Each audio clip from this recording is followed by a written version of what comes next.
Hello, I'm Austin Wilson, Director of Investments at Hixon Zuercher Capital Management. And I'm Tony Hixon, CEO and co-founder at Hixon Zuercher Capital Management.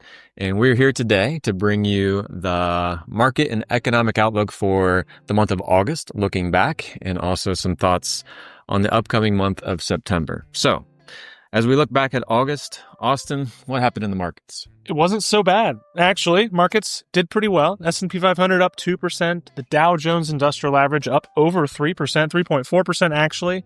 The tech-heavy NASDAQ, another 1.6% gain there. But small caps, that's really what did well in the month of August. They were up 7.1%. Wow. So that's a really good, that's actually a pretty good year. That's like a good year. That's a good year, but they were up 7.1% in the month of August. Mid caps, emerging markets, developed international also all did pretty well, posting gains. Even bonds up 1.1%. So not a lot to complain about in the month of August. Perfect. So a pretty good performance across the board there. What's interesting is this all is happening in the midst of some uncertainty, right? And there's a lot of uncertainty out there. That could be tariffs. It could be the economic outlook. But one thing that is interesting and constantly moving is the jobs market. Yep. So we got at the beginning of September, the jobs report from August, and that's certainly showing some signs of cooling. Mm-hmm. So we saw just 22,000 jobs added in the month of August, and that was way below the expectations. The unemployment rate ticked up from 4.2 to 4.3%, and job openings released earlier that week fell to a 10-month low. And we're actually in a situation that we've not been in some time where there are actually less job openings, marginally, than there are people unemployed. So the labor market is kind of returning to normalcy, and numbers that we had seen for the prior decade, prior to COVID, but nothing we've seen for a few years. So that is very interesting. Yeah, but that bad data is starting to weigh on President Trump's approval rating. Absolutely. And he's all about new jobs, and 22,000 across the United States of America. Not great. Not great. Not great. And speaking of him and his geopolitical endeavors, as he's a very busy guy, obviously meeting with a lot of people, he met. Does he sleep? I don't know how he does. I like to get my 8 hours. He might get like 8 minutes with how busy his schedule is. 78 years old. I know, that's crazy. So he met with President Putin from Russia in Alaska, of all places, which I guess that's kind of a pseudo-neutral location. Mm-hmm. It's really close to Russia. It ruffled some feathers that it was on American soil because of the ongoing conflict with Ukraine. But his agreement, or his goal with that, was to form an agreement with Putin to have some sort of plan to end the war in Ukraine. They left with no deal. No deal. There was no agreement, but I think the relationship is amicable. Things seem to be on good terms. And he's certainly open to continuing those negotiations going forward to hopefully put an end to that, which I think I heard as of this morning, 7,000 to 10,000 lives every week are being lost or something between both sides combined. So yeah, we got to stop that. Let's stop that. That's insane. Well, hopefully there's a brighter news story coming from Alaska to the other corner of the United States. Yeah, we're going to Florida. News story of the month. Austin, what do we have? Yeah, so we're going to Florida. Florida always has a lot of interesting things going on. It's kind of like its own country down there, right? A little bit. I mean, they're stopping the vaccine mandates and everything. It is a whole different world over there.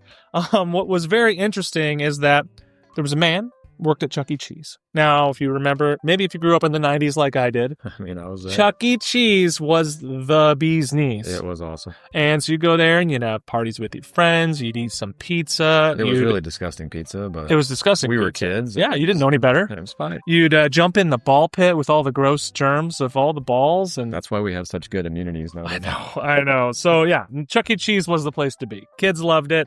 What's interesting is that there was a man working at a Chuck E. Cheese in Tallahassee, Florida.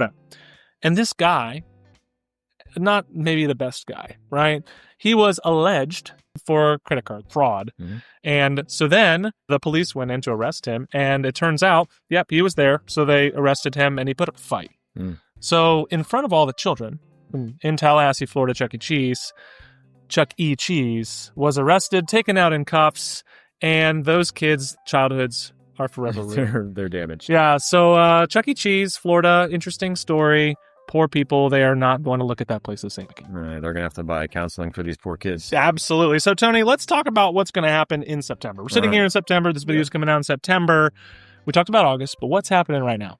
So with that anemic jobs report that we got, all eyes are on the Fed, which basically locked in a Fed rate cut. So everyone's looking at Jerome Powell and the rest of the Fed to see, will those rates start coming down? Because lower rates means it's good across the board. Lower borrowing costs, better valuations for equities. That's right. So all of those things matter. So a Fed rate cut is actually a very bullish sign for the markets and economy. So with that being about 100% odds of a rate cut at the September meeting, that's a good thing. That is good. However, September typically is a very volatile market, a very volatile month for the market. September historically has been down. But there's a big asterisk on that. In years when a rate cut happens in September, it's actually very good for the markets. So we're hoping that September markets buck the trend and are actually higher by the time the end of the quarter arrives, the end of the month arrives. So all that being said, we are basically skipping around all-time highs in the markets. On any given day, we're seeing NVIDIA and some other really large blue chip companies at trillion-dollar valuations. It's pretty amazing. And what that can cause is the investor to say, I don't know if I want to invest at all-time highs, right? I'm not buying the sales, right? I want to buy the sales. No. Sales aren't guaranteed though, are they? No. And in fact, we're going to throw up a chart here that shows the average S&P 500 since 1950. If you were to invest at just all-time highs and fast forward a year from then, or 3 years from then, or 5 years from then, you're able to see by the blue bar that investing at all-time highs actually returns you a higher amount than investing on all other days. So we really shouldn't fear all-time highs because momentum is our friend. It's a real thing. It's a real thing. So that's just a neat chart to remind us that even though we may be at all-time highs, it's a good time to be an investor in really well-run companies operating here in the United States and internationally as well. And I guess as another reminder, markets spend more time close to all-time highs than they spend being pulled down a lot, right?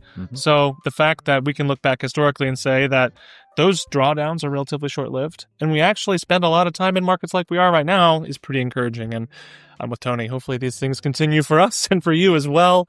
It's a great time to be invested in America, and we're certainly bullish on the future there. But yeah, thanks for listening. Thanks for joining us on this video today. As we said earlier, Tony Hixon and Austin Wilson here with Hixon Zuercher Capital Management. Please remember, nothing we talked about is a recommendation. But if you have any questions about your financial situation, feel free to give us a call at 419-425-2400 or email us at hello@hzcapital.com. And until next month, have a good one.